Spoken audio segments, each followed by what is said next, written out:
5 mothers whose sons took their own lives after leaving the Australian Defence Force have shared their heartbreaking stories at New South Wales Parliament. They're calling for a royal commission into the suicide of veterans. Stella Todorovic is at Macquarie Street where the Save Our Heroes Summit is being held. Stella, the women met the Prime Minister this morning.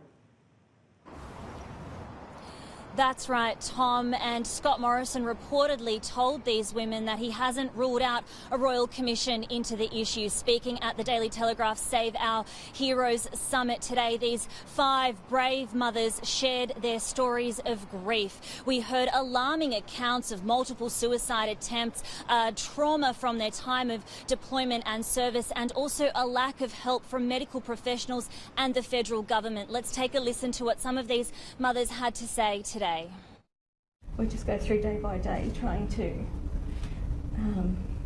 get something done about it and trying just to cope on our own. From the moment that my son passed away, I realised that I was not going to get any respect from the ADF for my son. My son was still serving, recognised that his mental health was spiralling. We are all here being the voices of our sons because they're not here. He was born on Armistice Day. How ironic to die on Anzac Day. It wasn't a coincidence. Brad chose that day to prove a point. And the New South Wales government today backed their calls for a royal commission. Minister for Veterans Geoff Lee says steps need to be taken immediately. The Royal Commission is ultimately a federal government decision. The New South Wales government is committed to supporting the call for a Royal Commission. What we don't want it to be is to be a talk fest where it's elongated and taking a long time. I think clearly from today what we need is action on the ground now to actually support our veterans.